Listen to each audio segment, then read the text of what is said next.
અભિમાન વાળી વાત નહીં, સ્વાભિમાનથી જો બોલતી હોય હું ખુશીના ઘરવાળાની માતા છું, જપાવાળો અને 400 ના વટી જાઉં તો દેવાળાની માતા। તો ભાઈ નમસ્કાર મિત્રો, ફરીવાર એક નવો વિડીયોમાં તમારું સ્વાગત છે। મિત્રો વાત કરી તો હાલના ટાઈમમાં તમને બધા લોકોને ખબર છે કે 2024ની લોકસભાની ચૂંટણી પૂરી થઈ ગઈ છે।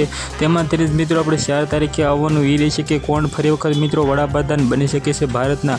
જે રીતે મિત્રો વાત કરી તો હાલના ટાઈમમાં એક સોશિયલ મીડિયામાં વિડીયો વાયરલ થયો છે ભુવાજીનો। તે ભુવાજીએ ખુલ્લેઆમ કહી દીધું છે કે ભાજપ આ વખતે 400 પાર જવાનું છે। સૌથી પહેલાં મિત્રો તમે કમેન્ટ કરવાનું બિલકુલ ભૂલતા નહીં, કારણ કે મિત્રો બધા લોકોને ખબર પડે કે તમે શું ઈચ્છો છો।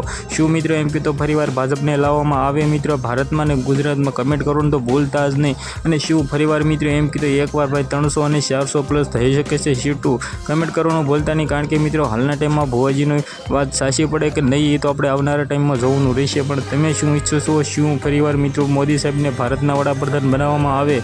જે આ મિત્રો હાલના ટાઈમમાં સોશિયલ મીડિયામાં ઘણા બધા વિડીયો વાયરલ થઈ રહ્યા છે, સાધુ સંતો ભવિષ્યવાણી કરતા મિત્રો જોવા મળી રહ્યા છે। મિત્રો આપણે 4 તારીખે આવનારા ટાઈમમાં જોવાનું રહેશે શું ફરીવાર પીએમ મોદી સાહેબ છે ભારતના વડાપ્રધાન બનશે અને શું 400 પાર જશે? કારણ કે મિત્રો હાલના ટાઈમમાં સોશિયલ મીડિયામાં ઘણા બધા વિડીયો એવો વાયરલ થઈ રહ્યા છે કે 400 પાર આ વખતે પાક્કું છે।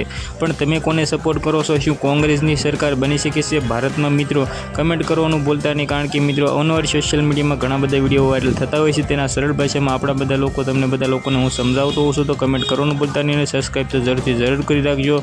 આજના વિડીયોમાં આટલી જ માહિતી, ફરીવાર આપણે એક નવો વિડીયો મળી, ત્યાં સુધી જય હિન્દ, જય ભારત।